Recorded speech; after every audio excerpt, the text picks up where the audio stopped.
All right. And we're back again. Again. Because we were talking and the mic was muted for some reason. But we All didn't right. say anything. Yeah, there we go. So anyway, Shabbat Shalom. I did say that earlier too. And it's good to be with you guys once again. We were just talking about being there and back again because that's what we did this week. Because we're back again. And we went there all week and we're back again. What? Nothing. All right. Hey, there's Linda. Hey, Linda. How are you today? You all? It's great to see your smiling face. It sure is. You too. Wish I could be there in person, though. Oh, we would love for you to be here in person. Oh, and there's Lou. Hey, Wow, Lou. we got it both quickly. That's great. Hi. It's totally awesome. Yeah, great. I wish y'all were here too. I made pineapple pecan chicken salad sandwiches. Oh, yum. Yep. And my mouth is already watering. So we got to get the show on the road because What were you gonna say? We got to get the show on the road. on the woe. on the whoa. Road. Is that like whoa? Boy's car is in the hospital. What? Oh, I'm sorry. I was just reading the comment. It said Choi's car is in the hospital. Uh-oh. So Joey's car is getting fixed. Terry says, Thank goodness "Brenda, it's- we have Thank missed goodness you." it's the car and not Joy. That's true. That's exactly right. Linda, would you open us up with prayer? Father, we just come before you with thanksgiving. Thank you that we can gather, even if it's through a stream. We're just so grateful for that technology that we can be together through it. And we look forward to hearing what you have for us in this Torah portion today. Bless our pastors. May everything that comes out of their mouths be only from you, and anything that is not, let it fall to the ground. We pray blessings on all our brothers and sisters that are there. And we just thank you for what you have for us to hear today. May our eyes and our ears be open. And may you teach us something new today, Father, that we didn't see before. And we just give all the praise, honor, and glory to Yeshua. In his name, amen. Amen. All right. So we are going to look at our Torah portion today. Of course, it's Matot-Massei. And I'm going to stick right now. My plan is to stick with Numbers 30. So Brenda has already pulled it up and she is going to read with us. Lou and Linda, be ready I'm going to throw scripture at you guys to bring forth. And remember, everybody, if you have comments, please, I'm just talking, I go and go and go. And by the way, you do have notes. So just say, hey, and I'll stop. So sometimes John isn't paying attention in the room and we don't realize it. And so please don't feel like, like it's a jump rope. You got to wait to when to enter in that, the jumping part, but don't just do it. Okay. All right. So here we go with chapter 30. All right. Then Moses spoke to the heads of the tribes of the sons of Israel, saying, "This is the word which the Lord has commanded. If a man makes a vow to the Lord or takes an oath to put himself under a binding obligation, he shall not break his word.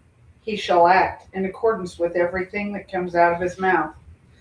And if a woman makes a vow to the Lord and puts herself under a binding obligation in her father's house in her youth, and her father hears the vow and her obligation under which she has put herself, and her father says nothing to her, then all her vows shall remain valid, and every binding obligation under which she has put herself shall remain valid.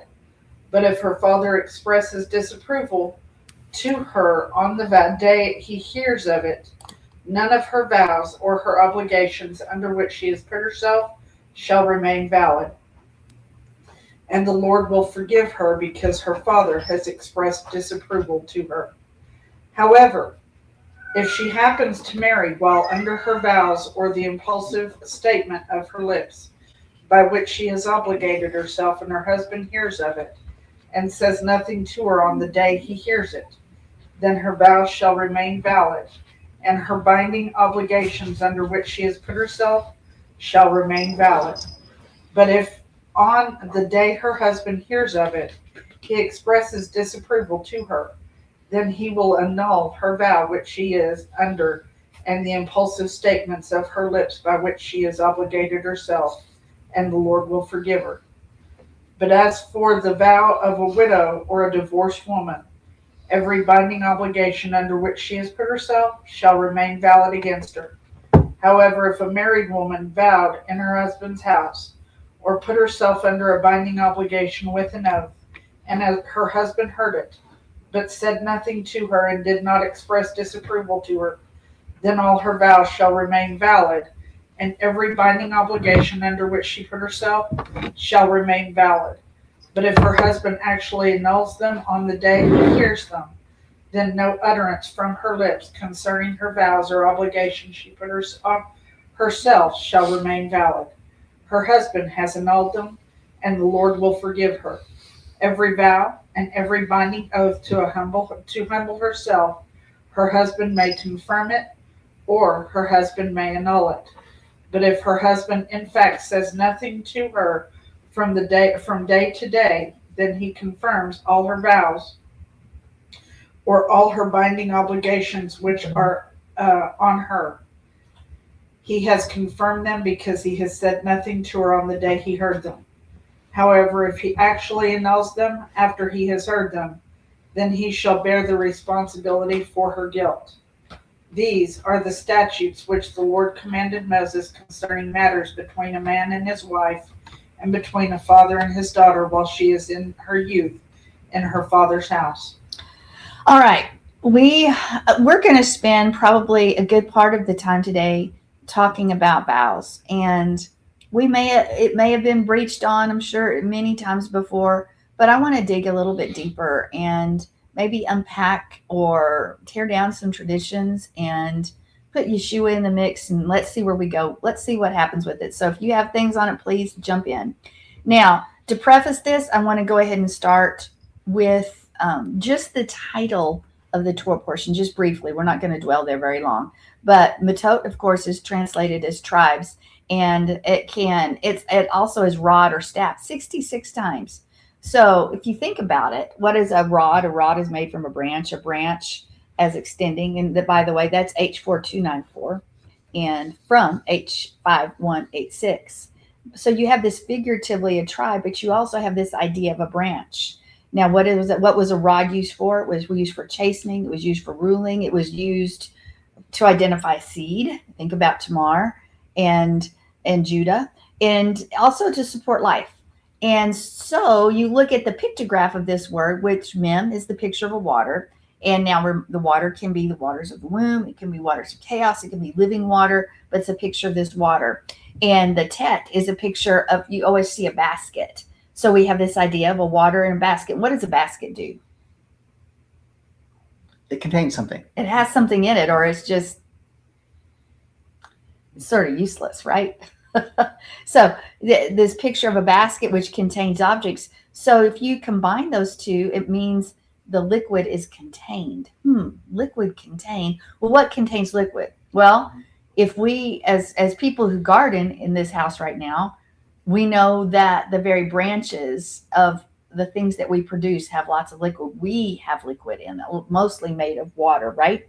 So a green branch, if a green branch is cut off, does it still have water in it? If we think of a tomato, cut the tomato off, does it still have water in it? Yes. Yes, because as long as it's green and flexible, it still has life. In fact, some things you can actually cut them off and form the shapes that you desire on some living things when you cut off from the root.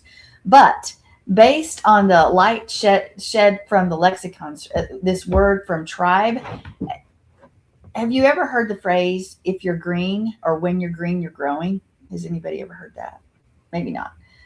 But we know that indeed, because if we go into our garden and things are green, there's life. Mm-hmm.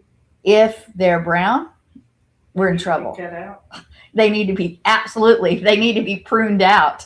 So absolutely. I was doing that yesterday.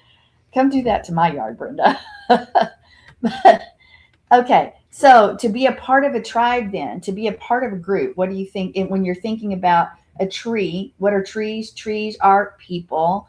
And we just have this idea that a tribe is a branch. So to be a part of a tribe means to be a part of a tree branch. Do you sort of get where I'm going with that after I said all that? So if it's green and growing and flexible, it's life. So to remain green, what has to happen for a branch to remain green? What has to happen?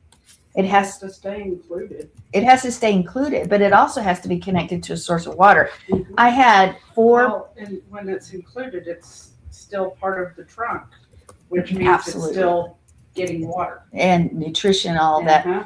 I had 4 plants, great looking plant. I mean, when you have a tomato plant, when you cut it off, it's like a new tomato plant. You just need to root it. Sometimes you don't even need to do that. But I was rooting them, and they were big and beautiful. They had been rooting for a couple weeks, and they were growing. I had them in front of the window over here, and I was just gone. What were we doing? Oh, it was when we took Amarillo to SeaWorld. I came back and I did not put enough water in the cup. Guess what happened? What was big and beautiful and wonderful that I was going to plant, they're dead. They were disconnected from that living water, from that source of life. So that happens to us. But we still know that every branch that's on the tree, are they all separate trees? No, they're still part of the one tree. So I want us to look at John 15, 1-8. I am the real vine, and my Father is the gardener. Every branch which is part of me but fails to bear fruit, he cuts off, and every branch that does bear fruit, he prunes so that it may bear more fruit. Right now, because of the word which I have spoken to you, you are pruned. Stay united with me as I will with you. For just as the branch can't put forth fruit by itself apart from the vine, so you can't bear fruit apart from me. I am the vine, and you are the branches. Those who stay united with me and I with them are the ones who bear much fruit, because apart from me you can't do a thing.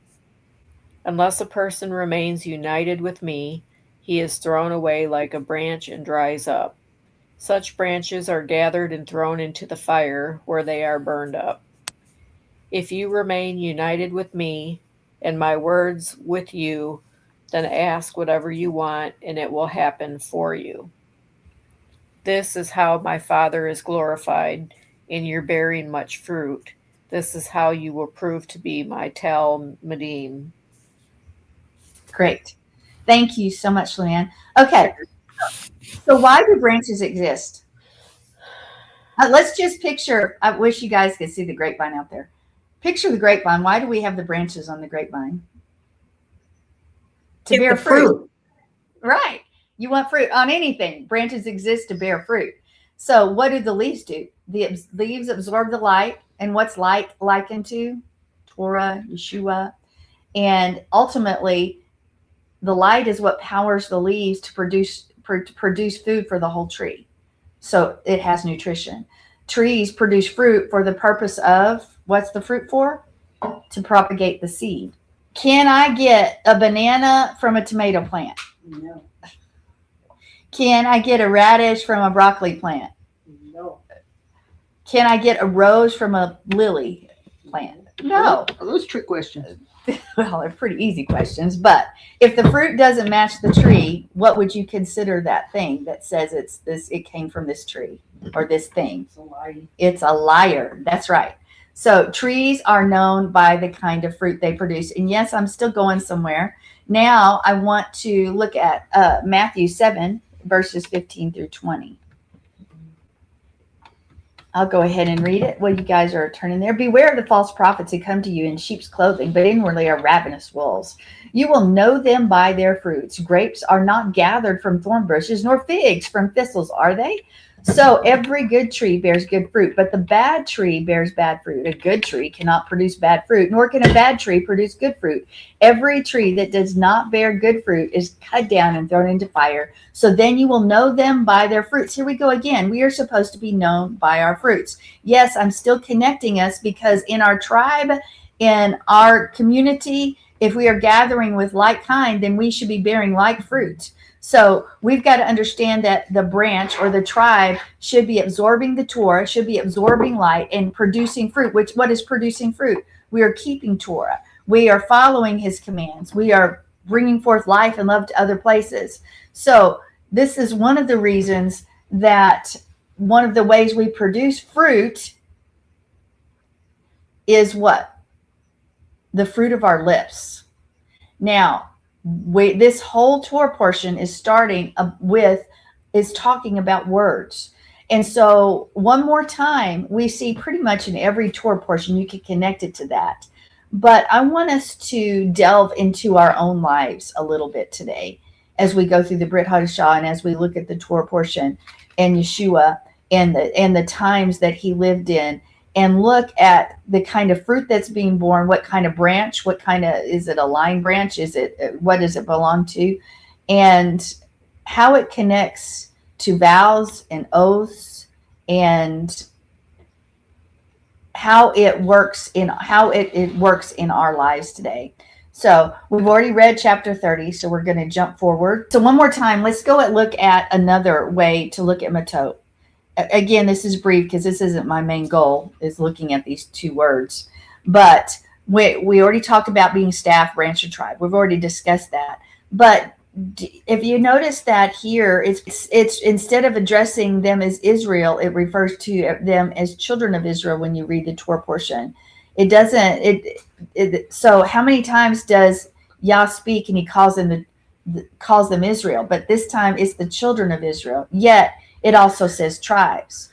So this is actually sort of setting the pace and setting the tone for whatever is about to be shared. And it's about vows. It's about oaths. It's about the last thing, basically. It's the last things that are happening before Moshe dies. And then we see in Devarim where it reviews everything that's happened. So when you look at staff, Matteh, Matteh, it symbolizes this supply of food. It symbolizes strength. It symbolizes authority. And when you think of something that symbolizes strength and authority, what do you think of?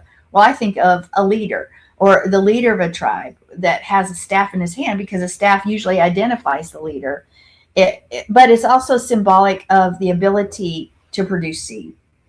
And that we've already referenced when we've talked about fruit. So remember that we are producing seed every day. Think about every word you've spoken and every vow you've made and every oath you've done. That's all seed. We've been planting it. What have we plowed up and planted this week, even this day or yesterday? I don't know. I think we need to be very mindful of it, because we can begin to see the connections between the symbolism of Matteh, the rod, the staff, and the word of Yah, which should be our source. Absolutely. Is that new? No, it should be our source of strength and authority. But what kind of fruit is happening? So we also look at this root, and it's from number 5186, Natah, Natah, which means to stretch out and extend, to incline your heart towards something. Yet it can also mean to turn away or be repelled. So with this opening passage, Matot is dealing with our vows and words. Now, basically, yes, it said that. So, but we got to remember that we cannot separate this imagery, this symbolism from our very own words. So I want us to take a hard measurement of our words and our actions as we think about this. We don't need to be pointing the fingers at somebody else, but we need to truly think inwardly, because our words are going to determine whether Yahweh inclines his heart towards us or away from us. Now think of every idle word you've spoken, where you basically cursed yourself or cursed your situation. Well, it's no hope. There's this, there's that. Ugh. That right there is going to say, is Yahweh inclining his face towards us or away from us? As we go forward, we're going to know who we are, or whose we are, by our words. The Nedarim, the vows that are being brought forth, are laying the foundation so that we can be careful with our words, because there's something about the vows and the oaths and going into the land, because they're on the threshold. What would it be? Well, we're going to talk about that. So Could it be that what determines whether Yahweh puts his heart towards us or turns away from us is the very things we do, that not only the very things we do, but the very things we say? Absolutely. We know that. So Matei 4296 from Matah, and it's spelled the exact same way except the vowel points. It can mean a bed, a couch, or a funeral bed. Okay, bed, couch, funeral bed. It can symbolize a place to rest, recovery, and intimacy, or it can mean the dead, something, a place for the dead. Okay, now think about those words: funeral, bed, couch, rest, recovery, intimacy, or a place for the dead. So the power of the words is going to put us probably in one of those three categories. Are we the Walking Dead? Are we a place, a bed, or a couch, or a funeral? Are we enjoying rest, recovery, and intimacy? Okay, right there, I should have heard, ouch, because the power of our words that are going to come out of our mouths, we're going to be creating one of those conditions within our own lives. And he wants to teach us that he can be our resting place and not the rest of what we just spoke. So I want us to, again, look at this mem. You know what? You think about it in Ezekiel chapter 37, and we have the dead bones. Okay. And that's all about bringing together the dead bones. Why were they dead? Think about why was Israel dead? Why was it just dry bones, and Ezekiel had to prophesy over them, to speak life into them? Is it because they were dead? They were on that funeral bier, that thing that they would build up and put the body on, then light it on fire. Is it because they departed from the words of Yah? What is it that it took words, maybe their idle words, which are dead words that cause their own death, needed the recovery words, the words of life, to be spoken into them, and I'm telling you, and it's not just the logos word, it's not just the written word itself, the halakha word, it has to be that Zoe word, that fresh word, that new word, that renewal word, because there was something behind Ezekiel's word. Is when he said it, then the Spirit spoke, put life into those words, and then it brought life to the bones. And the bones were gathered together, where they're this huge rattling, and then the sinew and the soft tissue and all of it, they became a mighty army. And what is it? If you think about it, what is it about our idle words that kills, steals, and destroys from us? The life and death is in the power of the tongue. But we say that, but I don't think, and we acknowledge, oh yes, we understand that. But that doesn't affect our words a lot of times. It's what we believe. If out of the mouth, the heart speaks. Mm-hmm. So it's our belief system. So if we're speaking all this bad stuff, that's what's really truly in our hearts, and that's what we believe. So therefore, that's what we produce. Are we departing from the words of life? Exactly, Lou. Are we departing? And why are we departing from the words of life? Because it's not in us. It wasn't in Israel, so they died. They were just bones scattered to the nations. And it required the words of life from the prophet to speak life to those bones, to regather them from all the nations of the world. And because they didn't believe the words anymore. Dead, dried up religion left, and fault and replacement theology, putting another God in its place, another Jesus, in their image, put them, and I use that term on purpose, put in so that they could have the law of grace and convenience, which is it's Baal worship as opposed to worshiping Yeshua. They lost their focus, and they lost their life, and they lost their belief, and then they began to speak those words of death. What's another condition that causes us to speak words of death? I'm going to go off what Brenda said earlier, is being connected to the tree, you know, the life. What happened?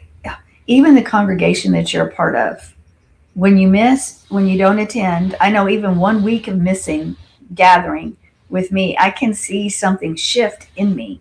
And I've seen it in others too. You miss 2 weeks, 3 weeks, etc.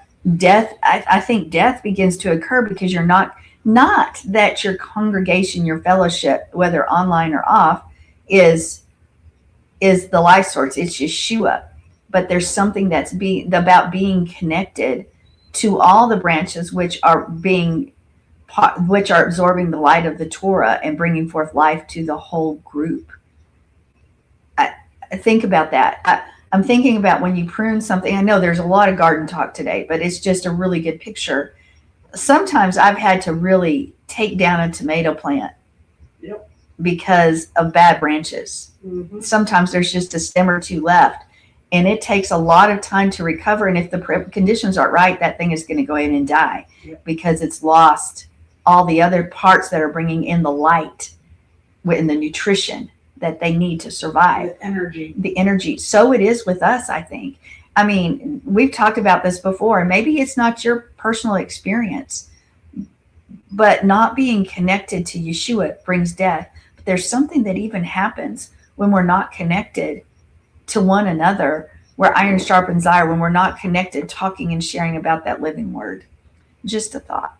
If our thoughts are not washed by the water of his word, then that, to piggyback on what Lou said, then we're not going to have the right heart condition, and what we believe is going to come out of our mouths. So if the word isn't embedded in us, that we can overcome those death thoughts or words, then it's going to keep happening. I go through this with my sister. Every time I talk to her, she speaks death over herself all the time. And for years, I'll say, don't say that. And I have tried and tried and tried, and it's so ingrained in her that until she, and she doesn't read the Bible. She listens to, she'll listen to Joyce Myers, and I've tried to get her, I've told her, don't listen to her, read your Bible. And so she'll listen to Bible teachings or scripture on her phone, which is fine. But she's just not feeding herself with the word enough, I think. And that's why she keeps speaking those things over herself. And it's exhausting because, pretty much every time she says it, which is so frequently, I'm just constantly like, don't say that, don't say that, don't say that. And I've had conversations with her. So I just have to keep praying for her that she'll get it. She'll get it one of these days. And I know for myself, it's definitely a learned behavior. It is something that if you don't focus your thoughts on what you're going to say, I mean, if you don't watch what's in your head first, and it's going to come out of your mouth the wrong way. And so for me, it was definitely, getting that word and having the word pop in my head first before the negative thing comes out of my mouth.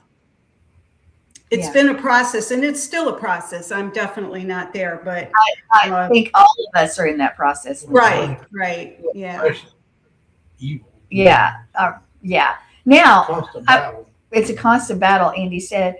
I want us to connect this now, and I want us to go forward to oaths and vows. Now, if you want to know the difference, I think it's in your notes, but I put an oath is a promise that typically involves a commitment to truthfulness or an action.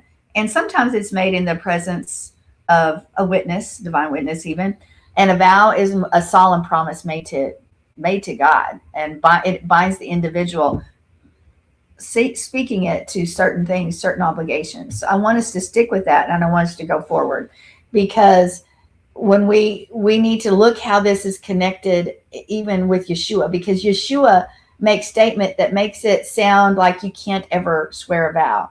And yet we've got Paul who takes a vow, and he goes and pays for 4 other people to take a vow. So are vows bad? Are they good? Or can it be yes? Either, both. I think it's both. I think it could be good, right? Good or bad. So we want to look at that a little bit more closely. Why is it, and then also this question, why is it that a man can annul a woman's vow? And because I've heard, oh, that's sexist, that's this. Well, it sure proves that man is the head of the household, blah, blah, blah, blah, blah. Both going in the wrong direction. Yeah. Well, I think a lot of it has to do with the times. At times, but also think, what is our position, male and female, with the house? Man, We're looking at the word. The man is the authority. He's the head. He's the protector. He is, as the women, we are to submit to his authority, and that just gets skewed in interpretation. Well, submit to authority, when you really study the word, we're to submit to one another when you study the whole of the word and not take out scripture. But what I really wanted to make, male and female, we are the bride. Yeah. As a whole. So who has authority to take care of us? It's Yeshua, right? Now, I'm not going to negate that man is the ultimate authority in the home, but in reality, male and female walk side by side. They don't walk behind. In fact, if there's a disagreement in the home, the man should consider that too. That's a whole dynamic. I've got lots and lots of stuff on male-female dynamics and things like that in relationship and marriage. So please don't go and say, oh, Pastor Sandy said the woman wrote. No, I'm not saying that, but I'm saying it's much more. There's much more to it. Woman submit to the husband. Yes, that's supposed to happen, but it's supposed to go both ways. And there's love of, anyway. Religion turned that into just women are supposed to get under the thumb of man. Well, and I don't want to get lost there. Okay. So when we get married, we take an oath and vow. Oath and vow. Oath and vow that we will be by each other's side through thick and thin, through better or worse, richer or poorer. It's not just that one of us takes that vow. We both take that vow. Good point, Brenda. And the thing is, nowadays, most people do not even consider the marriage vows the way they should.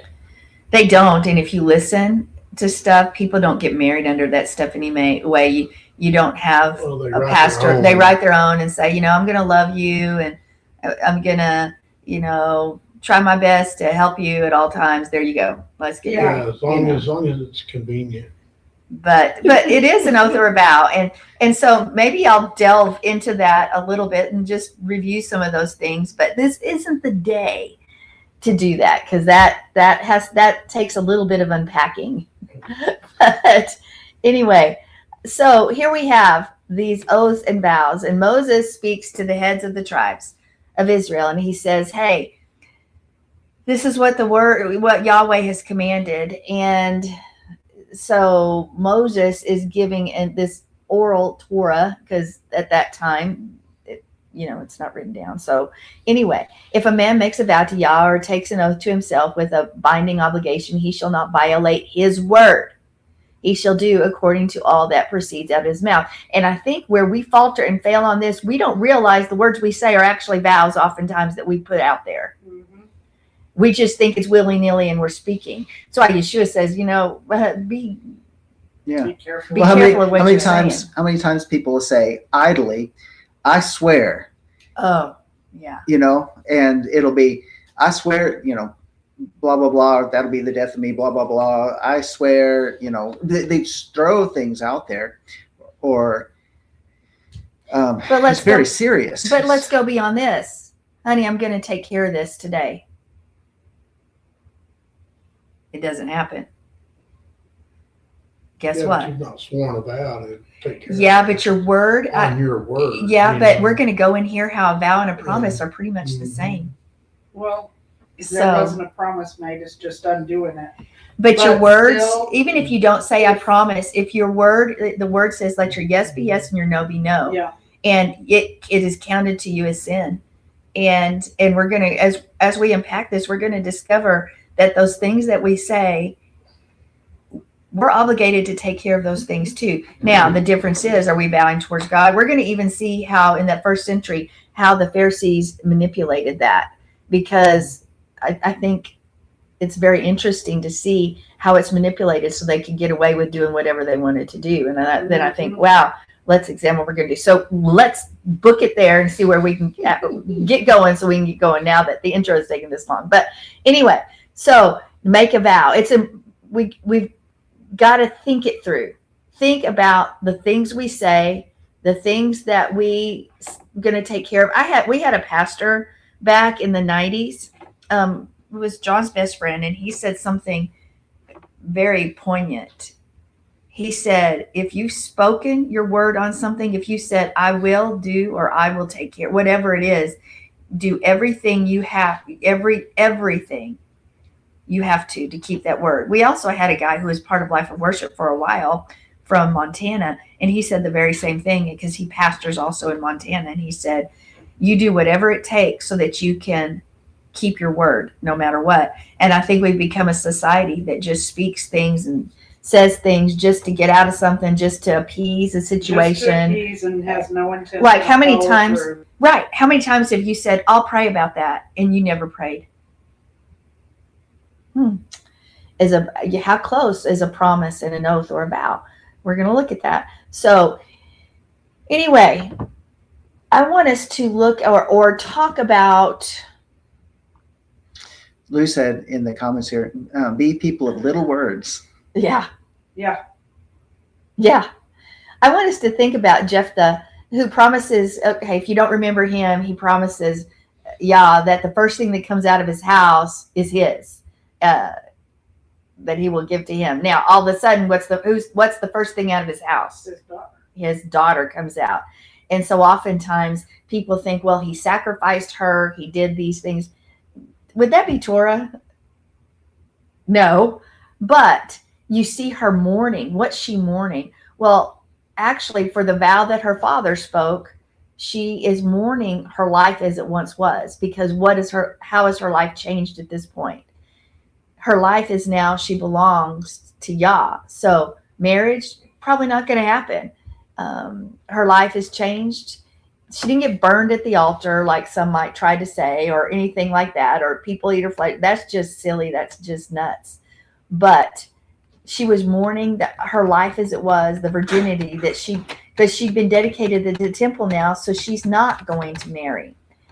And if she's going to go out and work for the service of the temple. So when it talks in the word about her mourning, I want us to remember that. And all that happened because her father said, well, whatever comes is yours. Did he stop and think for a moment that there are other things that could come through that door? Probably not. Mm-mm. Probably not. And so, surprise, surprise, there's his daughter. But the sacrifice in itself can be more than just killing something on the altar. Because remember, Yah does not want. Linda asked, I said, I thought she was sacrificed because he had made a vow of sacrifice. If you're sacrificing something, does it mean necessarily that you're killing it on an altar? Or could it mean that you're what it once was, it's no longer mine to have. It's sacrificed. Because if she was sacrificed as a human being on the altar, it would be completely against Torah. Because you just don't do that. But the sacrifice was definitely a picture in another way, because her life now belonged to Yah completely, and she was his. And so marriage and all those other ideas that she might have had for her own life are now done by the wayside because her father just spoke rashly. So now I want us to look at the idea of an oath as we explore some of the differences here, because an oath is very much like a business contract. sort of like if you go to buy a car or you get a bank loan. And what do you have to do to get that bank loan? You have to put your signature down, right? And you buy a house and you get a mortgage. What do you have to do a whole bunch of times? To sell a house, what do you have to do a whole bunch of times? You have to give your signature. But that signature that you put down there is like an oath. It is an oath based on the honor of your name that you will continue to do what? Make payments on your car, make payments on your house, make payments on that loan. And so that is an oath. And I'm trying to simplify it so we get through this chapter and we can think of it in a completely different way or much easier to understand. And what happens if you don't make payments? You lose it. You're going to lose your house. You're going to lose your car. You're going to lose whatever you signed away. That's the result and the consequences of not keeping your oath. So it's going to be your name, which is going to mess up what is going to happen to your credit rating. Your credit rating is going to plummet. It's going to look bad. It's going to look bad on you and your family, possibly even affect how you do things. But that's the business world. That's the honor. Your honor is lost in the business world. Now, I want us to look at the ancient Near East real quickly and look at vows and oaths there as we relate this to that. So in the ancient Near Eastern world, every time you made a vow, every time you made an oath, you did it in the name of Yah. You did it in the name of God. So for Israel, you would say, now let's bring those two worlds together. I'm buying this car, so I swear on the name of Yahweh that I will pay you back in this amount of money.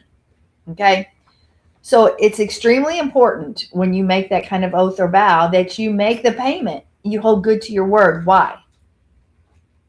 So you'll have credit next time. Well, yes, but we're also now relating it to first century, what they did back then and what we do now. Because if we're doing it in the name of Yahweh, guess whose credit goes way down when you don't make your payments? Mm-hmm. It's Yahweh's. It's Yah's. His name gets tarnished. His name is blackened. When you make an oath in the name of Yah, you're putting his honor on the line. You're putting his credit rating on the line. You are destroying his name to others, and making others look less upon him. So can you imagine if you went to the bank and said, I'm going to take out the loan in the name of Yah? They say, well, you know what? I don't think I'm going to give you that loan because I've had a lot of people say that they're going to pay back the loan in the name of Yahweh or Yah or Yeshua or Jesus or something. And you know what? They just didn't do it. So I'm not going to give you the loan, but somebody else comes over and he's saying, well, I worship Baal and I'm going to do it because of Baal. And all of a sudden he gets the loan because they pay them back. What does that not look bad? Now I'm going to tell you reality here. We've talked to people that do business, even loan officers, banks, and things like that, and they say they would prefer never to operate with a Christian, but especially a pastor, because Christians and pastors oftentimes don't pay back their stuff. Now, in the business world, doing lawns, the ones that we had the most trouble with were attorneys and doctors. Attorneys and doctors. Well, I've heard that sometimes the richer you are, the stingier you are. Mm-hmm. I've heard that. But my point here is, it's really sad when a person of faith, especially a person that's a leader, doesn't honor their word for a payment or something else, because literally it discredits Yahweh. And yet that is the reality of the real world. And that was the reality of the times in the ancient Near East in the first century, especially. So, well, and before that, because they did things in the name of the God. Everything was done with, whether it was Yah or whether it was whatever God they were serving, because that God's credit rating is going to go up or down. And I'm putting the two terms together because I'm trying to make it so that we can understand how important it is and how this relates to us now, because this is vows and oaths sound so formal, yet they're words we speak and they're promises we speak, and they have to do with us right now. So think of how many times your word has been spoken, and yet we haven't followed through with Yah and what he and his name has really been tarnished.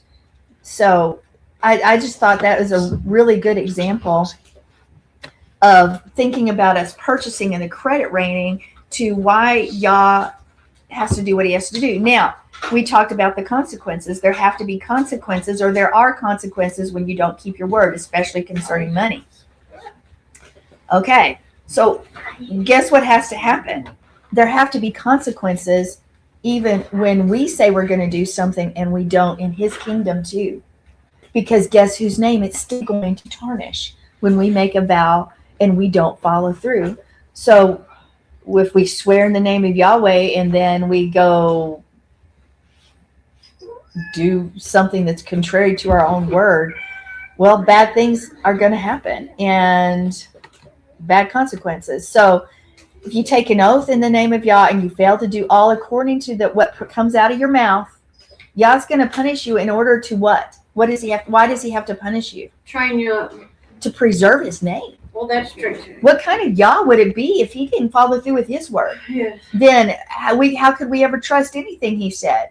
To preserve his name, you said you're going to do this, you don't do this. Well, consequences have to follow. Even if he doesn't want the consequences to happen in our lives, they've got to happen. Think about your child, and they don't listen and they disobey, and there have to be consequences. I'm thinking about Alora yesterday. I had to, well, for a spanking with Alora, all you have to do is do this, touch her.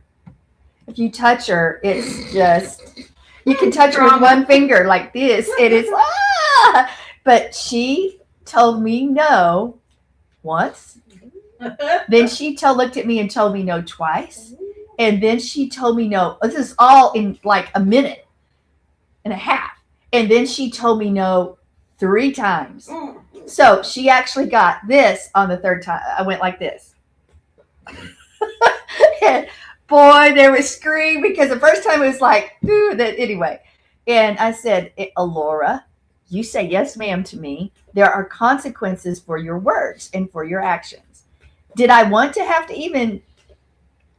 No. And by the way, it wasn't any harder than that. So it's just the point. And she said, yes, ma'am. And she did what she was supposed to do then. And what it was, I told her to pick up her shoes, is what I told her to do. So it all came from that. Things. Oh my gosh. Pick up your shoes. So, but there are consequences. Now, that's a light thing because it's just a child that's so young. But think about your children or your grandchildren as they've gotten older and you've had to bring correction. And there had to be consequences. As a parent, you didn't want to, but you had to, because you had to be a man and you had to be a woman of your word, or what would happen in their sight. That would diminish your authority for them, and they would say, I can get away with doing whatever I want. They're not going to follow through. Well, would we want that for Yah? Absolutely not. Now, think about court proceedings amidst oath. So let's say that you're accused of,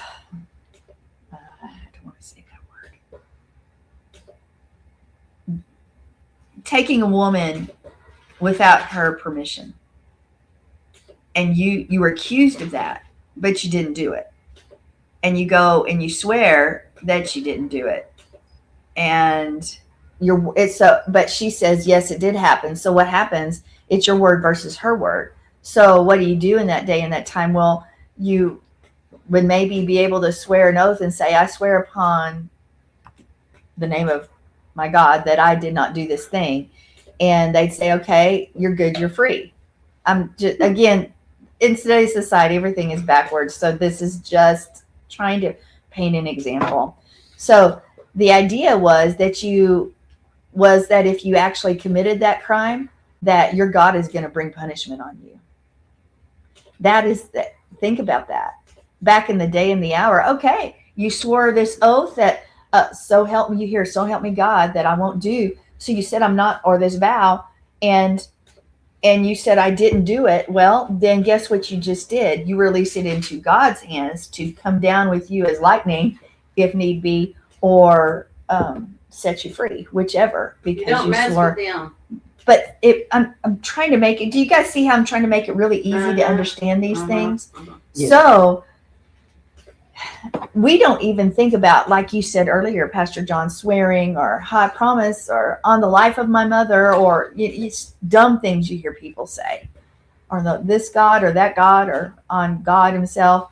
We don't think about what that is actually doing, but officially we're giving God permission if we are guilty or if we don't keep our word, because it's all hinging on his honor. So guess what? Yah has to follow through with those very things because we spoke those kind of words. So that's what we need to think about when we read these laws and vows. We've got to understand it's his honor. It's the honor of Yahweh at stake here, which is far more important than our own even. Yes. And it's extremely important that when we go forward, that we look at what Yeshua says about vows. Okay, so let's continue to talk about the vow of the woman. So if she marries while under a vow, her husband, he hears it, and she made prior to being married to him, when he hears of it, he can annul the vow. Okay. And so what's going on there? What's going on is this, that the woman, or no, let's also talk about a woman who's divorced or a widow. Well, why does her word keep? Because there's nobody else there. She's essentially on her own. She's not under a household or a male. Now, I said we were going to bring this understanding. So I want us to read. You guys have notes if you want to look on your phone, if you got them that way, but you can read along with me or on paper or on your computer. And we're going to read from The Social World of the Ancient Near East by Victor Matthews, because this is going to put a perspective on everything. He writes this: and although members of household clans and villages and tribes in early Israel may have been physically related, the critical requirement for membership in a family was not, or clan or village or tribe, was not kinship, but covenant. The Hebrews were not just households with the same biological parents, but households with the same sociological experience. Now, I'm going to break this down a little bit, because they live with each other in shared legal agreement to one another. In fact, oftentimes you would see they may not be living in the same tent, but they would be living in close proximity to one another and work as a family even. And there would, because of that, there would be a family business. If your dad was a carpenter, you're a carpenter, probably. If you are a rancher, there was a rancher. I'm just gonna, whatever you did, that was the family business. Yep. Okay. Passed down. If you really want to understand family structure, you've got to understand that this kind of idea of family, you did what your father did. You carried on that legacy. You participated in that. So it's a lot closer when you're looking now at the vows and the understanding of the family and the woman in the family, the daughter, this business structure, because the family is the business. Okay. They're running a farm. Everybody's farmers. They're continuing.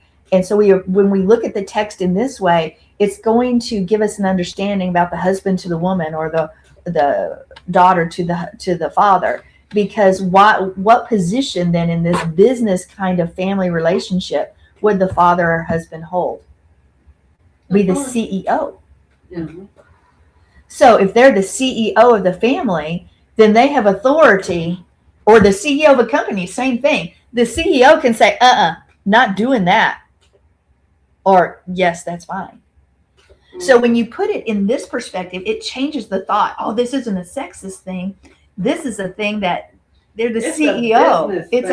And it makes a lot of sense, because back then you are in the family business. In fact, it would be good today if we were still doing a family business sort of thing, and being passed down, carrying on the legacy that started with us before. And when you approach it like this, it allows you to see this bigger picture, because suddenly you hear one of okay, let's give an example. You hear an employee say, yeah, well, I got your order wrong, and so from now on you get your food free for another 2 or 3 visits. Well, if he said that and the owner was there and the owner said nothing, then okay, that works. That's acceptable. But if he said that and the owner's standing there and goes, no, we're not doing that, then the customer would probably go, okay, that's the boss. You don't have authority.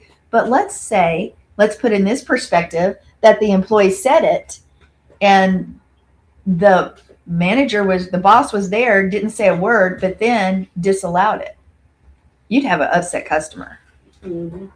a livid customer. Because if you're the manager, you have the right and the authority to say that flies and that doesn't fly. Those words are true. Those words are not true. Why? Because you're the boss. You're the manager. It's your legal responsibility. It's your right to do so, and it's your obligation to do so. Really, truly, because the buck stops there at the top, right? The buck stops there. But if you say nothing, then that becomes your standing, and there could be a problem. So now we go back and we look at this annulled vow, and when we can really see now, if you think of it in that perspective as the CEO, can you see that it's not sexist? Doesn't it help you in that picture? Mhm. He's running the company, he's running the family business, et cetera, et cetera.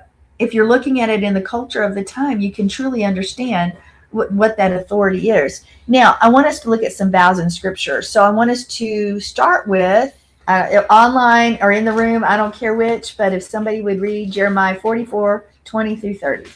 I got it. Okay. Then Jeremiah said to all the people, to the men and women, even to all the people who were giving him such an answer, saying, as for smoking sacrifices that you burned in the cities of Judah and in the streets of Jerusalem, you and your forefathers, your kings and your princes, and the people of the land did not Yahweh remember them, and did not all this come into his mind?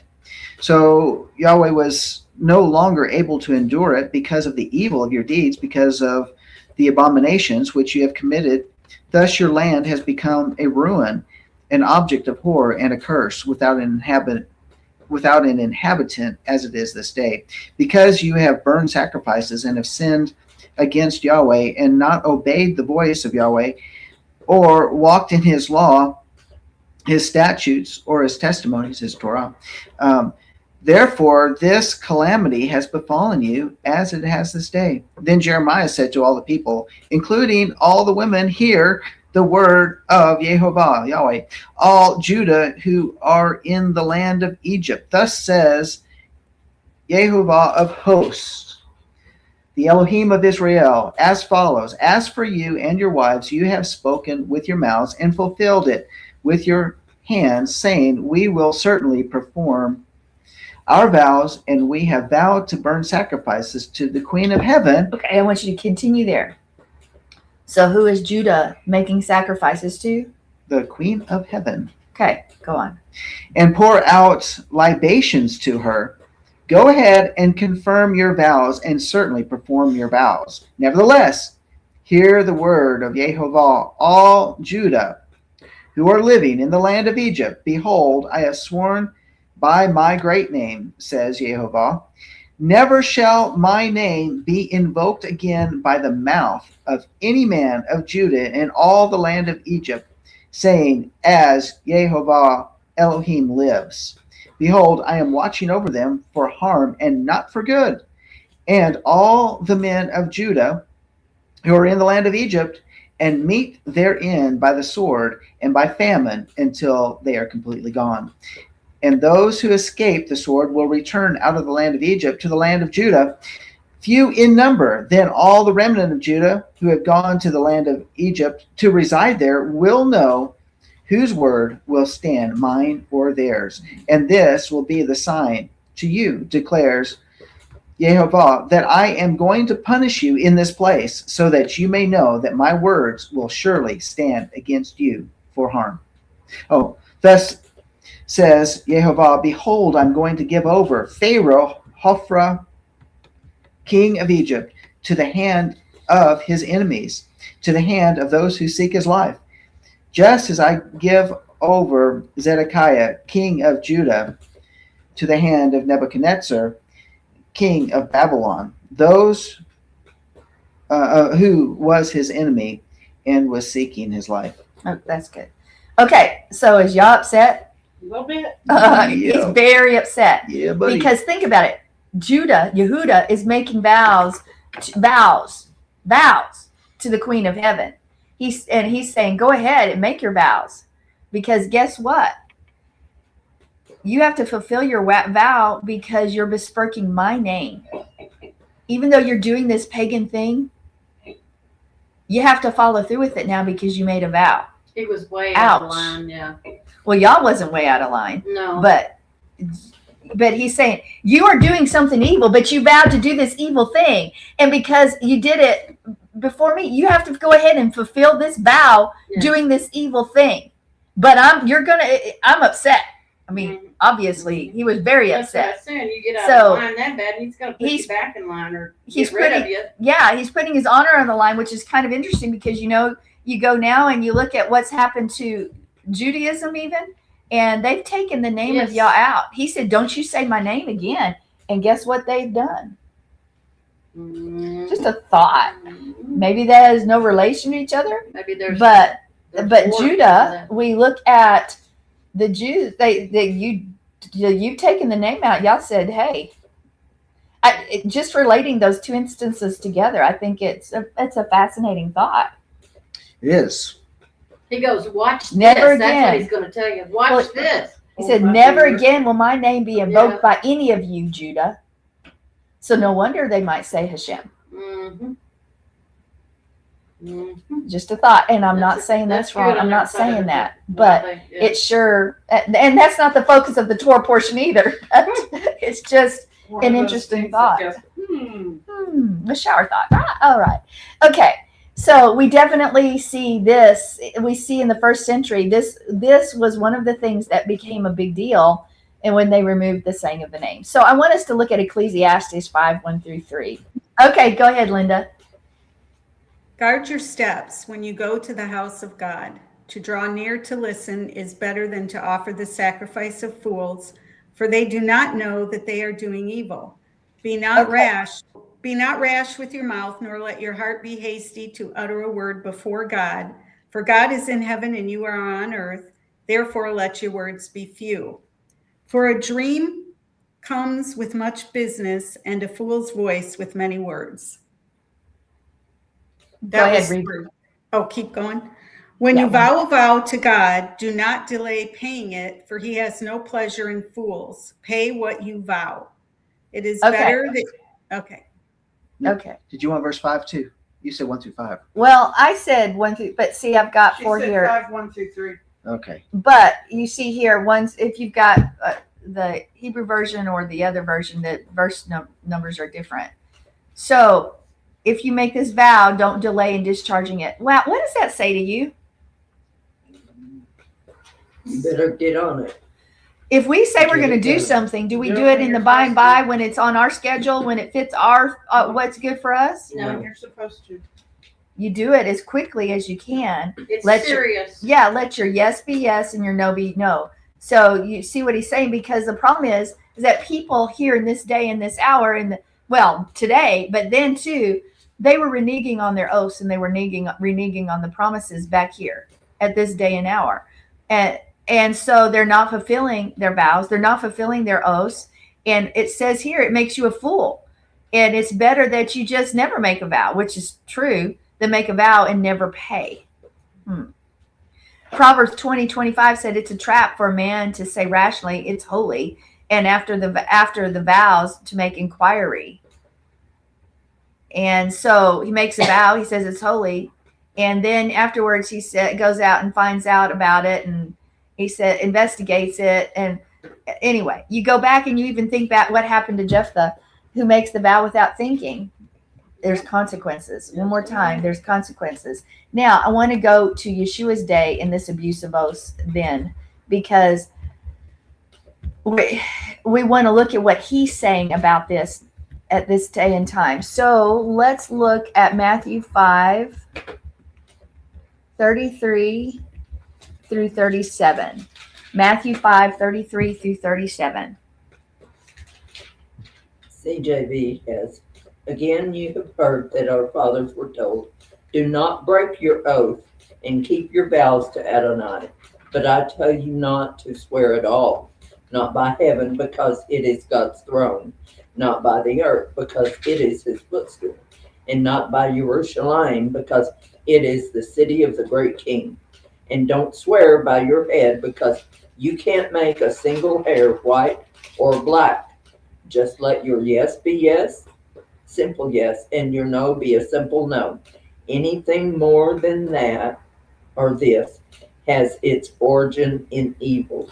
Okay, so immediately just looking at this surface value, say maybe it's evil to ever make a vow or an oath, but we cannot do that. We still have to go back to the culture, the context of the day that Yeshua was living in, because there was a lot of abuse of oaths at that time. Well, think about who held the temple and during that time. Just think about that. I mean, there's a lot of abuse of a lot of things.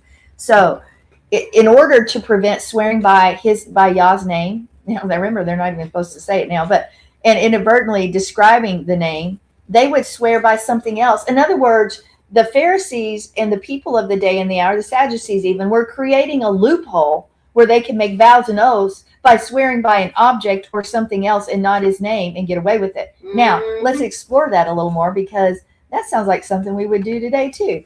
So they might swear by the temple. They might swear by Jerusalem, which you're not supposed to do any of that either. Or they might swear by the hair on their head, or all of it, or something else. The cat ran down. Well, it probably wouldn't be that, but they would use other things, and because they had every intention of doing what? Breaking You know what it. they want to do. They were going to break. Well, They had. one of the things you hear even now is they swear on my mother's grave.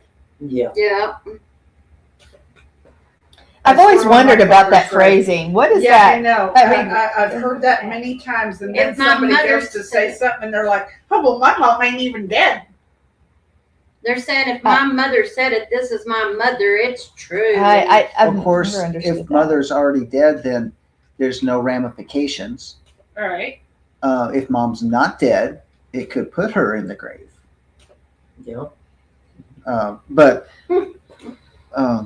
I have some thoughts here, but I don't want to interrupt you. You're Sorry, on Well, track. I did. Well, it's okay. I mean, will I be able to get back? Will I be able to string it back? Maybe so. Okay, then give me your thoughts. So I was just going and reading a little bit further on into Ecclesiastes where we were earlier. And it's interesting because it's talking about those vows, and then it attaches something to that thought process. And it says, for in many dreams and in many words, there is emptiness, rather fear Elohim. If you see oppression of the poor and denial of justice and righteousness in the province, do not be shocked at the sight, for one official watches over another official, and there are higher officials over them. After all, a king who cultivates the field is an advantage to the land. And that's what caught me here, because when it's giving this vow, because ultimately it's saying you're not considering what you're cultivating. You're not because everything that we're talking about, everything that we're saying, and we're making these vows, and it's very rash, is that do we want life in our field or not? It goes back to what you were talking about earlier, cultivating our garden, cultivating our tomato plants, and do we want life in our life or not? Do we want what do you want to spring forth? Abundance and fruitfulness, or do you just want to kill what Yahweh has already given you and blessed you with? And then it's talking about this hierarchy of order, is that every official is subject to another official that's above them, and ultimately it ends with the king. And what's the king's desire? To cultivate his field. And so are we fulfilling his purposes, or are we working against him? And I think there's this connection, is that these promises, these vows, is it, are we a cog in the wheel of Yah's purposes? Are we a wrench in the cog of the wheel? Or are we part of the functioning of his government and his kingdom? Because otherwise we're fighting against him, and we are not deserving of his mercy and his grace. Inner vows curse you. It's just a curse on you. And if you don't think about it, 10 years something might happen, and you'll think back and you go, wow, I shouldn't have said that. Because what goes around on a curse, what goes around on a vow comes around as a curse.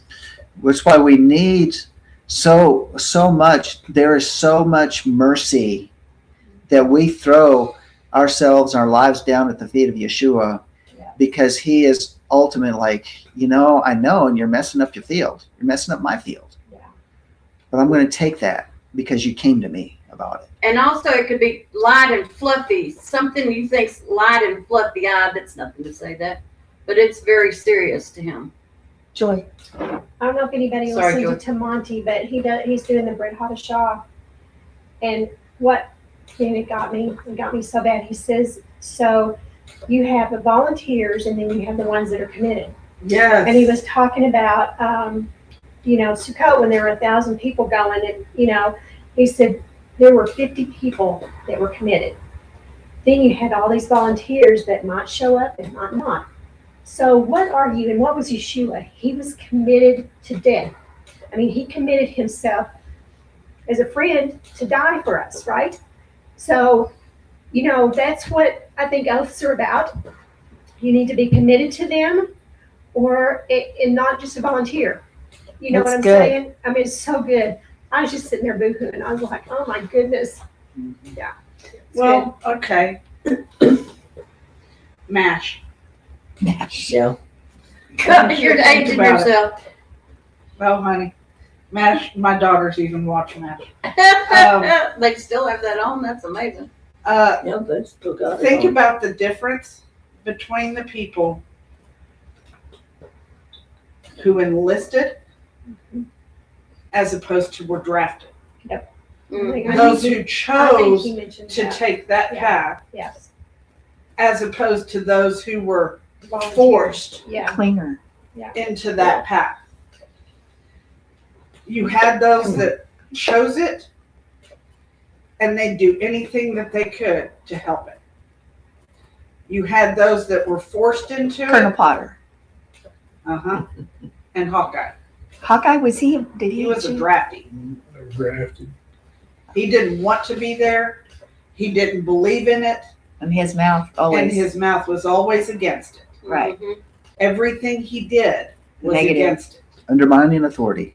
And he did rebel against authority. That's true. But he took care of the But patient. radar- He was the best. Yes. care. He But, did. Yeah, it was. but there were 3 instances in MASH where he did completely unnecessary appendectomies on people. He Wow. was just trying to get out because he didn't like what they were doing. They were career soldiers. Wow. Okay. I've never dissected MASH that entirely, but that's a good point. It's really, that's very interesting. And look And- at radar. And you got to look at our country years ago. I mean, they were going in, but it was the Vietnam War, but they were going into Canada to get away from the draft. They would rather go over there. In Mexico. I guess that would be, we're getting into another area there. But I mean, I didn't believe in the Vietnam War, but I wouldn't, if I had to serve, I'd go and serve.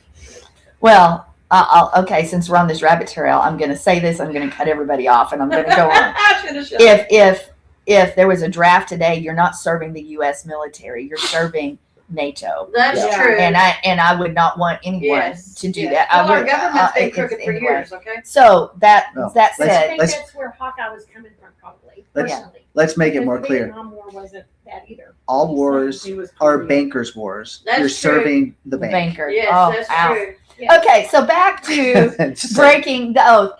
What these guys, when they were swearing on these other things, it was like when we used to go, na na na na boo boo, you get cross your finger, got your fingers crossed behind your back, and you tell somebody you're going to do something. Well, it doesn't count because I have my fingers My crossed. fingers were crossed. Yeah, so it's the same sort of thing here. They're swearing by Jerusalem or wherever, and they go, haha, guess what? I didn't swear by the name of Yah, so you can't hold me to my word. Because they had every intention of breaking it. So what Yeshua is saying here in this passage, he's saying, do you think it's really good practice? Do you think that really is doing anything? If you swear by the hair on your head, what changes? Who changes your hair from dark to gray to light to whatever? Who is that? It's Yah. And you say you swear by heaven. Well, guess what? What is heaven? It's the throne of Yah. That's me. If you swear by earth, that's my footstool. So it's the problem. Yeshua doesn't come to attack the Torah or do away with the Torah. These things are oftentimes are taking as Yeshua overriding the Torah. Don't make a vow, don't make an oath. See, that disagrees with the Old Testament. But no, it's not. He's wanting us to consider what you're doing, because you've got to understand what's happening at the day and the hour. And what were the people doing with the commands? They were breaking them intentionally. Yes. They were plotting to break them. And that's pretty dangerous stuff right there. Let's put it in our vernacular today. We're looking for loopholes. Yep. Plotting to keep. It's like when a young person comes. How far is too far when it comes to sex? Well, where's their mind? They want to go. They want to go as far as they possibly can. That's why there's so much divorce. Well, and again, I'm not going to that issue. It's just an example. Society then and now looks for loopholes, so they don't have to do what the word says. So when you hear somebody say, well, I keep Torah, does that actually mean they're keeping Torah from y'all's perspective? Or does it mean they're keeping Torah-ish whenever they can, when they want to? Torah light. Or, according to their perspective. Torah light. These people were keeping Torah by swearing an oath to heaven, but they were reneging on it. And then, is that actually keeping Torah? No, they're violating Torah. Yeshua says, no, don't you do that, because you swore on another object doesn't mean you can suddenly take back what you said. That's right. Not at all. You can't do it. That's pure evil.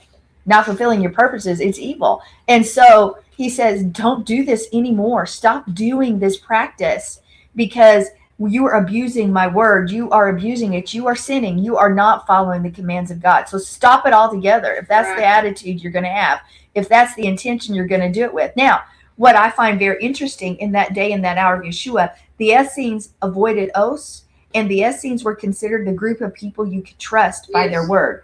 What they would do is they would take their oath in the community, and then they wouldn't swear another oath, but they were considered the people of the day and the hour. If they said they were going to take care of it, they were going to take care of it. You didn't have to question it. Yeah. They could be trusted. Isn't it interesting that the Essenes' reputation, because the Essene community, is where we get the way, is where we get the Nazarites, which is the Nazarite community, which falls on so many of the disciples in Yeshua that we've talked about before. They were known for letting their yes be yes and their no be no. This is the way. This is the way. Even this is the way. Oh, okay. I love that movie. Okay, I didn't get to go see it. What are you talking about, Mandalorian? The Mandalorian. Oh, This is the way. That's right. I did not get to go see it, and I'm so sad. I have spoken. I have spoken. This is the Oh, way. I is know the what way. you're talking about now. Okay, this is the way. I wanted to. I thought of Torah the whole time. I was watching that movie, I was watching the series, and then I was looking forward to the movie. Did you go to the movie? Yes. I have Was it spoken. good? It's about keeping. If you say it, that's my word. Yes. And And in that action, word your is the actions way. is what we do. And they always took the found. I'm sorry. I want to talk about it. They took the foundlings. I mean, that's how they propagated, I guess, was they took The orphans. and raised them under that oath that they had. But you know what? So did the Essene community. Yeah, it just reminds me of that. Isn't so that much. cool? You Oh, think my about that. goodness. So with that, I want us to look at the War of the Jews, 2.135.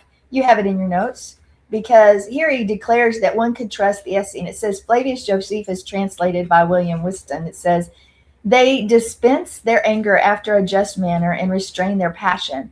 They are eminent for fidelity and are the ministers of peace. Whatsoever they say also is firmer than an oath, but swearing is avoided by them, and they esteem it worse than perjury, for they say that he who cannot be believed without swearing by God is already condemned. Now think about those words. Shouldn't your word be trusted without you swearing by God or making an official oath? That goes back to your word, a promise. You say you're going to do something, you do it. It's just as much. Yes. Well, isn't that the way it used to be? It was. We would say, Or they do it on a handshake. A handshake. Yeah, it was my word is my bond, and they didn't have to write it. They didn't have to have a contract. They didn't have to have stipulations. They didn't have to. You say, well, they didn't have to worry about one party performing over another. If one person said they're going to do it, they're going to do it, and the other one said that they would hold to it. And so that's the way business was done. And if not, well, usually they might say, get a rope. Yeah. Well, Yeah. but see, Yeah. how shameful is it that we walked away from that? And maybe we ourselves have Very even, shameful. but we can't be pointing the finger, because I guarantee everybody in this room has said they're going to do something, you haven't done it. Probably more than once, twice, many times probably. So we are part of the problem. Now, hopefully we're changing that and we're making steps. So when we say something, even if we don't say, I vow or I make an oath, it doesn't matter that we keep our word.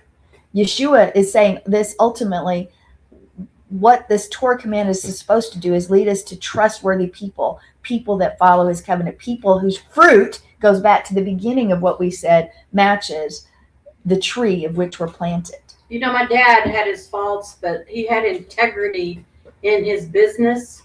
I would have men that he would, I'd run around a couple of his buddies one time, two of them, and they told me how, my dad was, how he didn't, he was straight up, and what he said in business, and he got it done, and there wasn't any, he was just, he had integrity in that. Our They father respected too. him. There And was he went up the ladder because of that.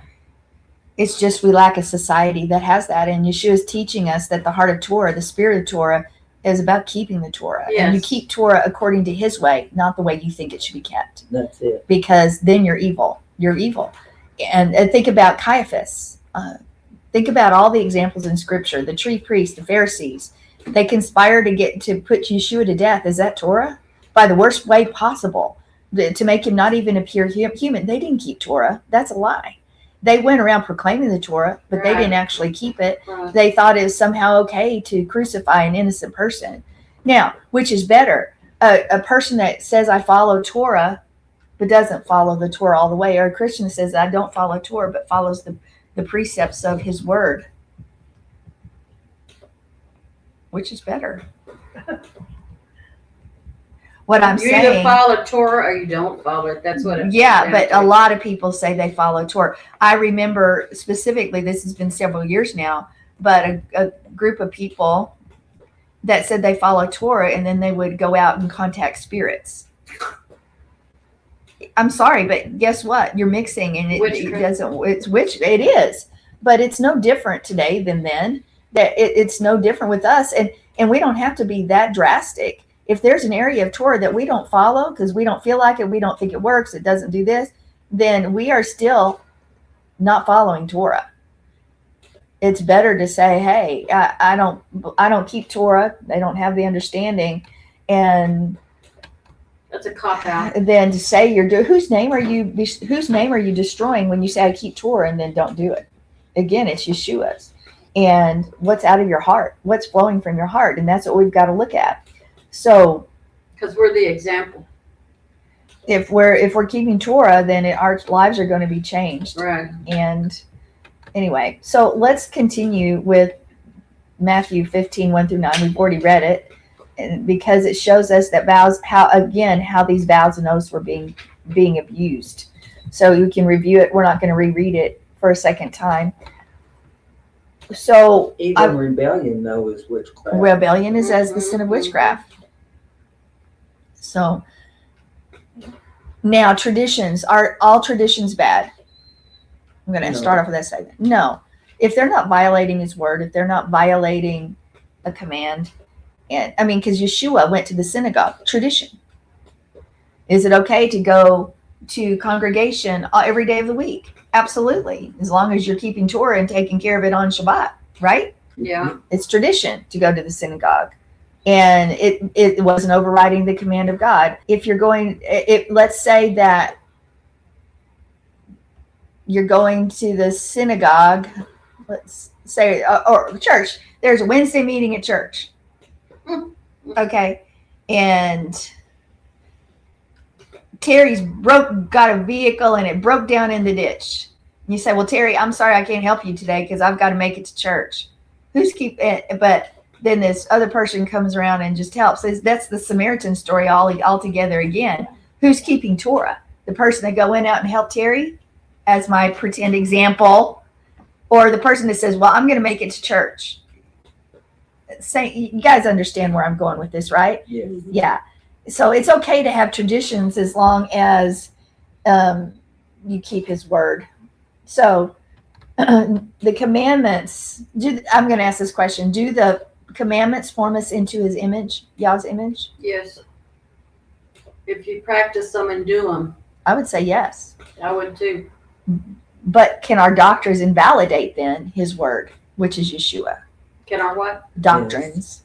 Yeah. Oh, yeah. Mm-hmm. Absolutely. Oh, yeah. Because our pet doctrines, we let override his word, and the word is Yeshua. Tradition that forces you to violate the commands, that's evil. And this is what would happen. Okay, we're going to go for this example. So remember what one of the things that Yeshua griped the Pharisees out about was taking care of their parents and things like that. Well, they looked for a loophole, and they found it. Mm-hmm. So here's one of the things they would do in Yeshua's day. If they didn't want to take care of their parents in the old age, or they didn't want to take care of their wife, they would use the loophole. Because if you vow that all my inheritance goes to you, Yah, then you say, well, I can't give anything. I can't give anything to my wife, my children, my parents. I can't help them out because I vowed all my money to him. You're putting yourself up. Why did they do that? Because that's after their death or whatever. So they got out of taking care of their parents or whatever and said, well, see, I'm just following Torah. Mm-hmm. They found a way to get away with not helping. Yes. Yeah, they found a way to get away with not helping their parents, not helping keep. They basically, they kept their money to themselves. And that's the problem with religious doctrines. The Pharisees who did this, but there's people who do it. That find a doctrine to explain away something that allow you to violate Yah's command. Find the loophole. How many pastors, teachers, people, regular people just look for loopholes so that they can entertain their pet sin? Their own desires, yeah.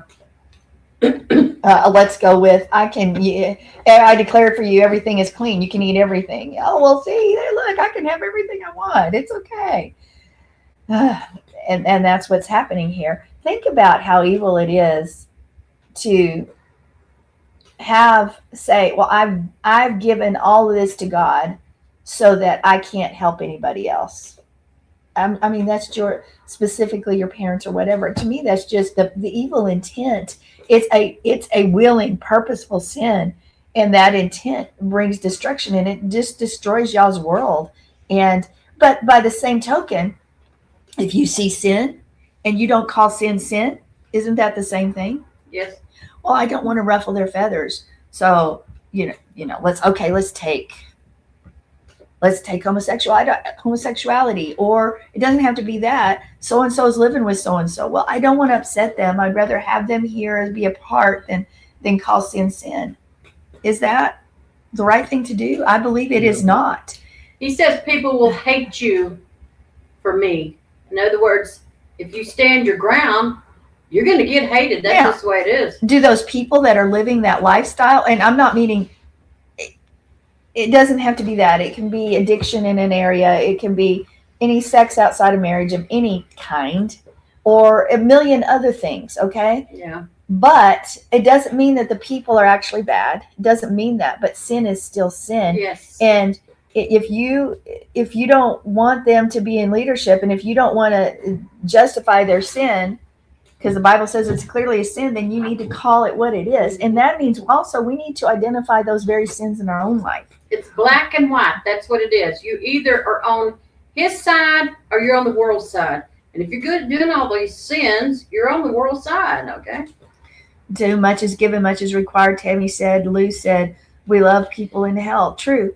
But you know what? If we don't ever identify, you're sinning, we don't have to do it that way.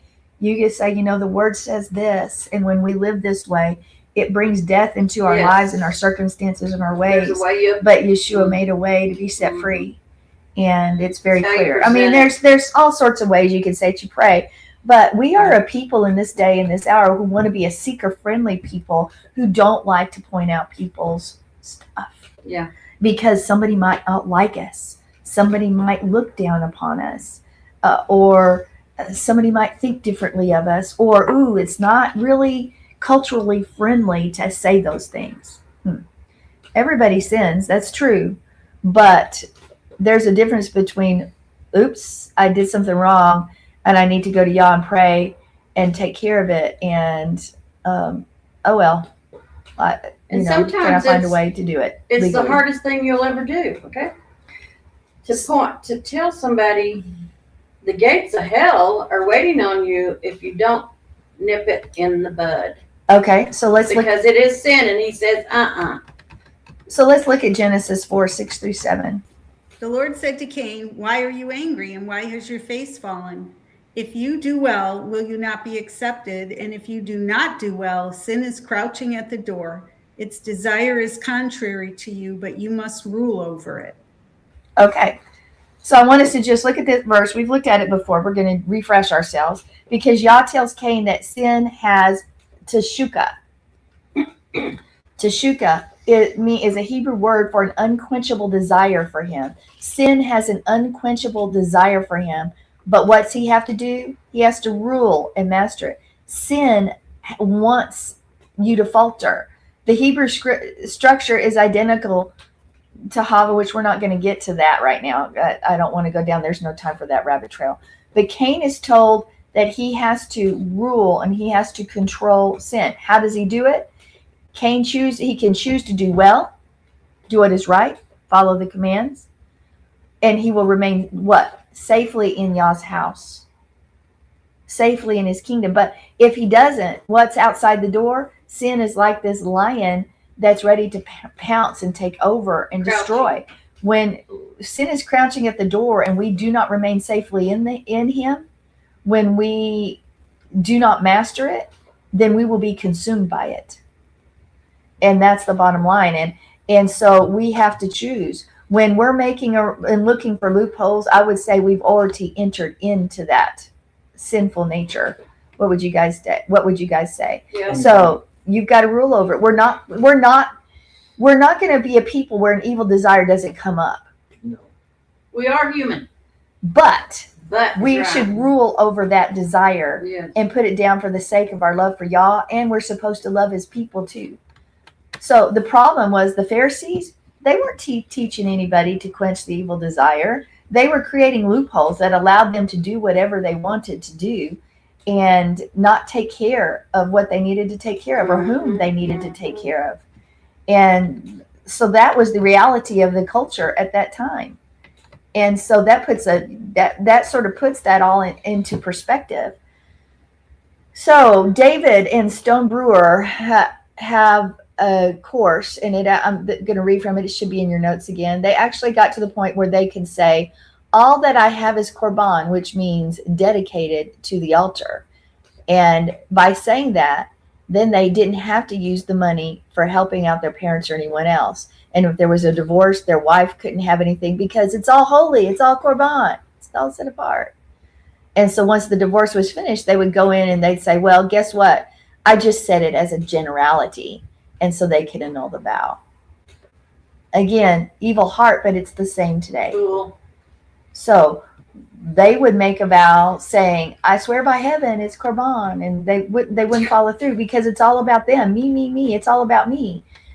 Look at me. What do I have? What do I want to say? And that's the problem with us. When we are looking for loopholes, when we are making vows that are empty, usually, or vows that we don't keep timely even, or oaths, when we just say our word and we don't let our yes be yes, the inconvenience, keeping our word is inconvenient for our own life at that moment in time. So we want to wait to keep on our word on our timetable, not when we said we would, or do things when we said we would, because it's not convenient for us because we live in a me society. And that goes back to what I've been really focusing on, Psalm 115, 4-8, for the last several months. We can become like the idols we worship. The idols are silver and gold, the work of men's hands. They have mouths, but do not speak. They have eyes, but don't see. They have ears, but don't hear. Noses they have, but they do not smell. They have hands, but they do not handle. Feet that they have, but do not walk, nor do they mutter through their throat. Those who make them are like them. So is everyone who trusts in them. Because we trust in our own way, where we become our own idol. And it's talked about as foolishness because you become what you worship. Now, Mhm. going back to a vow, we've talked about a vow not being taken hastily, and that a vow is something upon us even because it hangs over us until it is complete. I'll give an example. For us, as a congregation, we said we would help build another congregation in Mexico. We did not fulfill that timely. We fulfilled it. But it was like this weight upon us till it was taken care of. And not with bad intent, by the way, never with bad intent. But we wanted to give a lot of money to help build another congregation. And you guys have done it because y'all are all part of this. So you guys have done that. And that's good. But that vow needed to be taken care of timely. But we really need to think about what we say and what our words are because it's upon us. Scripture tells us that not performing a vow requires forgiveness, which establishes what? It means that not keeping your word is sin. And I know a lot of people who I may say, well, you didn't keep your word on this. And I say that's sin. They'll be like, don't you call it sin? Because they don't want to hear it. Why? Because then that puts an obligation on them. It makes them see themselves for what they actually are. Which side you're actually on. So when you look at it, it's simple. Yeshua wants his listeners to keep their words simple, as you said, Terry. The Hebrew word for profane is yachel, and it has two meanings. The first one's to wait. Psalm 130 verse 7 says, "O Israel, hope in the Lord, for Yehovah there is loving kindness, and with him there is abundant redemption." So if we give our word, then we shouldn't do what? Fall back on it. No, we shouldn't make it wait.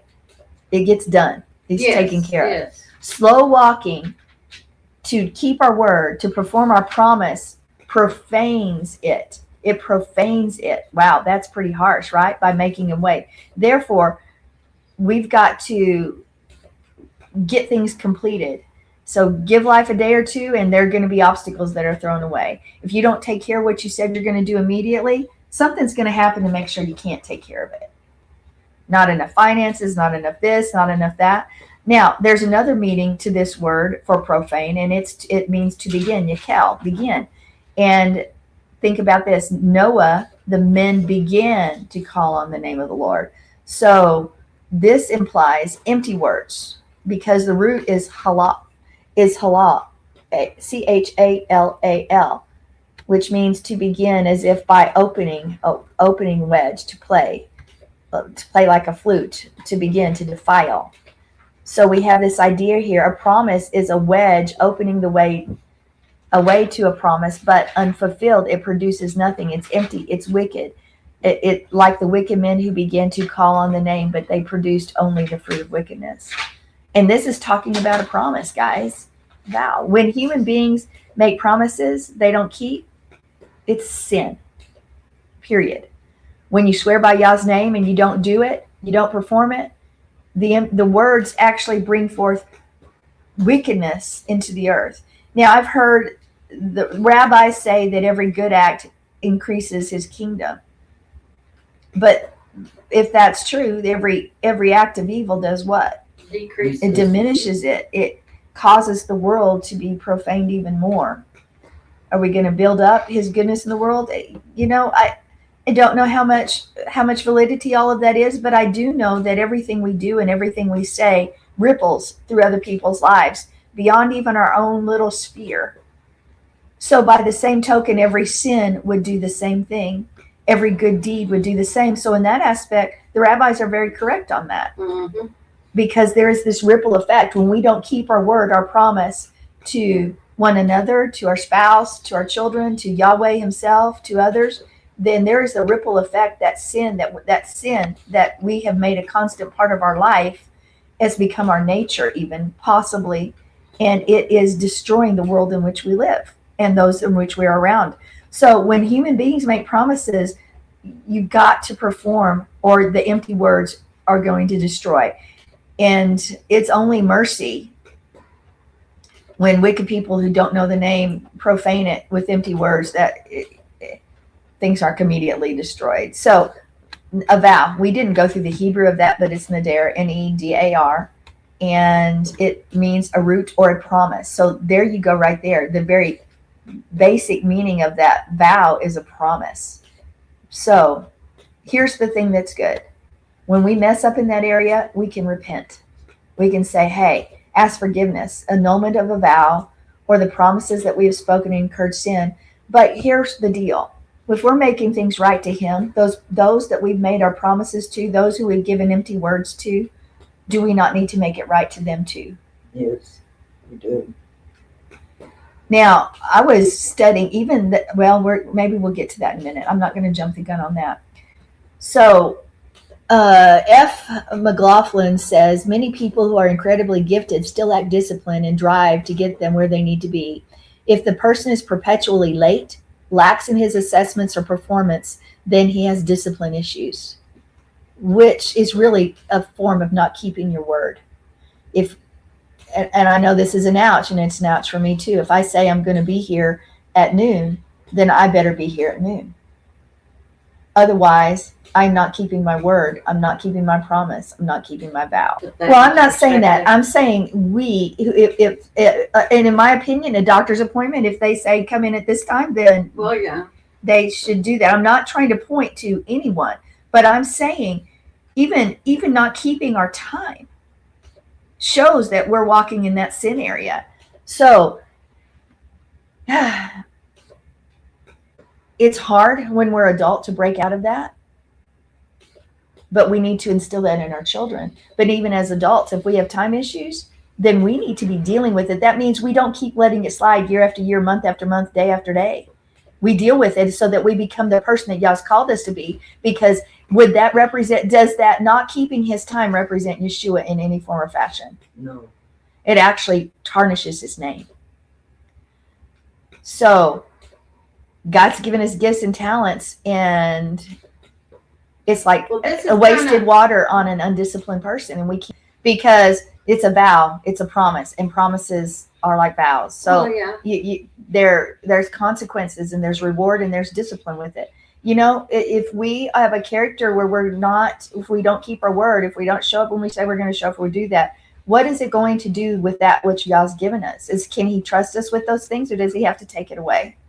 But I'm just saying there's certain I know, situations. But we're not talking about that. Okay. We're talking about a completely different situation here. Gotcha. So I love this saying. This is from Halissa Alwine. She said, those who run late will eventually run alone. I used to work for a woman that would say she was going to be late to her own funeral. And I told her one day, because I had heard it enough, I said, no, you won't. That's one appointment you will be on time for. And she would stand people up.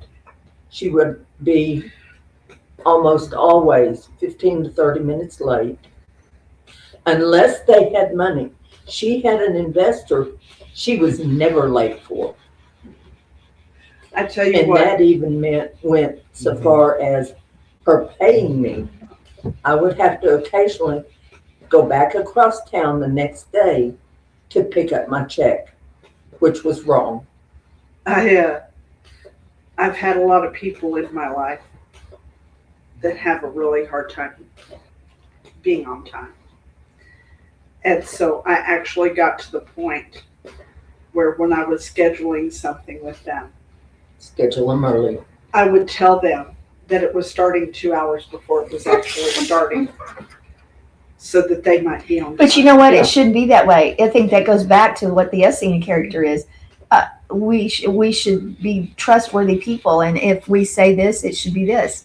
Now, I don't want to run out of time for this, because I want us to say, why does Yah put this right here about vows? Right here, these last two Torah portions, right after what we just did in Pinchas. And there is this link that from this second to last verse of the previous Parsha. And it says, these shall you offer to the Lord in your festivals, in addition your vows and your free will offerings. That's from the last Torah portion. But yet, in reality, just a few verses later, we are talking about vows in the next Torah portion. So we've got to look at those together. Now, there's a few reasons why you could think possibly, well, maybe this is because the very heart of the project that the Israelites were about to embark on, had they crossed over to conquer the land, so they needed to look at it more closely. Or you could say, having mentioned vows, the Torah now states the law applies to them. Either way, we need to look at these, because here's a problem. Can freedom and order coexist in the human person? Well, can there be a society which is both free and just at the same time? Another question to contemplate, because the Torah sets also other alternatives. It says freedom and chaos can go hand in hand, because think about Noah's time. The world was full of violence before the flood. People were free, but it was chaotic. And there can be order without freedom. Is that true? Well, think about Egypt. The Israelites were not free, but there was order there. So Torah gives us these examples, but a lot of it has to do with speech again, language, one more time. So Yah gave us speech. Did he give any? No, nothing else in this day and this time has speech but the human being, right? So when Yah said he formed man from the dust of the land and breathed breath into his life, into his nostrils, the man became the living being. Now, it is also can be translated by some into a speaking being. Okay, somebody who speaks, because as we've said before, life and death and the power of the tongue. Now, in Judaism, there's a very important form of speech, and it's called the performance utterance. And this is when we use language to describe something, not to describe something like that cat is orange and yellow or whatever, blah, blah, blah, but to do something. I'll give you an example. Under the huppah, you are betrothed. When you say you're betrothed to me, you're wed to me, he's not describing a marriage. He is getting married. The groom is getting married. And in ancient times, when the Beit Din declared the new moon or the new month, they were not making a statement of fact. They were creating a fact. Creating. Do our words create when we make these promises? Yes. It's a performative utterance. When I promise you that I'm going to do something, I'm creating something that didn't exist before I said that. Namely, I have now an obligation. I created an obligation. And so now a mutual promise is this person does this person does this, and that's a covenant. Or Yah does this and we do this. That's covenant. That's word on both sides. But the covenant made between Yahweh and the Israelites on Mount Sinai bound both of them and still binds us to this day. Now, let's look at this performative utterance, this creating of an obligation. I'm going to look at a couple, it's in your notes. I'm going to look at a couple of things I'm going to read to you on the genealogy of morality. It says to breed an animal with a prerogative promise is that not precisely the paradoxical task which nature has set herself with regard to humankind? Is it not the real problem of humankind? Man himself will really have to become reliable, regular, necessary, even in his own self-image, so that he, as someone making a promise, is answerable to his own future. That is precisely what constitutes the long history of the origins of responsibility. Now I'm going to go over further with Hannah Arendt. And she says, she explains what Nietzsche has said. And she says, human affairs are fraught with unpredictability. That is because we're free. We do not know how other people will behave or how they will respond into an act of ours. So we can never be sure of the consequences of our own decision. Freedom seems to rob the human world of order. We can tell how an inanimate object will behave under different conditions. We can reasonably be sure of how animals will behave, but we cannot tell in advance how humans will react. How then can we create an orderly society without taking away people's freedom? And so the answer is a promise. A promise. So when I promise to do something, I'm placing myself under the obligation. I will do this thing for you. Okay. I'm going to do it in the future. So if I'm a reliable, trustworthy person, I will keep my word and I will keep it timely. And all of a sudden it's not unpredictable. Well, If you know, I want to finish this before I Okay, get there. sorry. If you know Sandy said it, so she'll take care of it, then you know that it creates order. You don't have to wonder what kind of action is going to reverberate from this thing that you're doing when I promised I'd take care of it. You're going to say, oh, well, Sandy said, or John or Terry or Joy or Brenda or somebody, Pastor John, they said it, so it will happen and it will happen timely. So the unpredictable nature is now removed because you know they keep their word. I think this is very cool.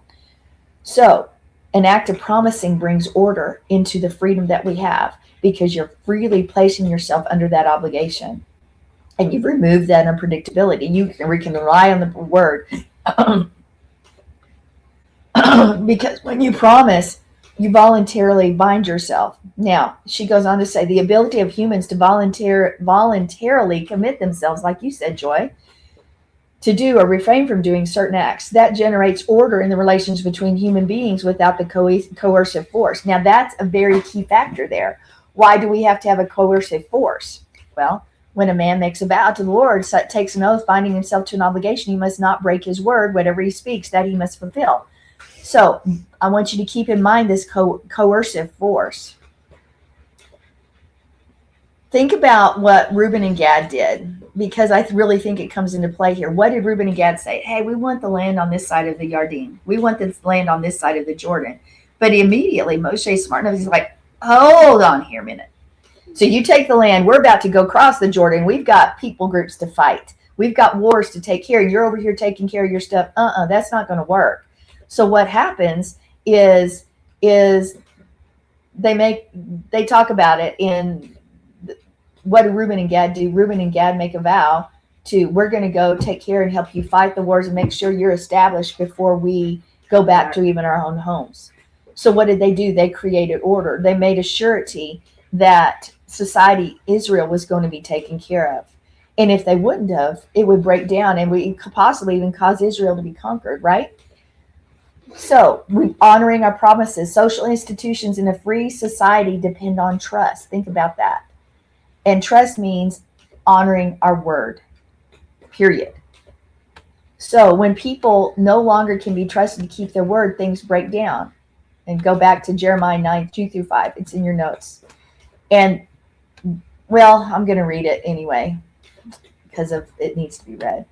They bend their tongues like, Jeremiah 9:2-5. They bend their tongues like bows. They are valorous in the land of treachery, not for honesty, and advance from evil to evil. They do not heed me, declares the Lord. Beware of your friends. Trust not even a brother, for every one of them is a deceiver, and every friend a slanderer. Friends deceive friend, and no one speaks the truth. They have taught their tongues to lie. They weary themselves with sinning. You live in the midst of deceit. In your deceit, they refuse to heed me, declares Yehovah. And that was the condition before they lost their freedom to Babylon. And was there ever a complete recovery yet? Absolutely not. Mm-mm. Because what happens when trust breaks down because we don't keep our word, we don't keep our promise, relationships break down, society ultimately breaks down.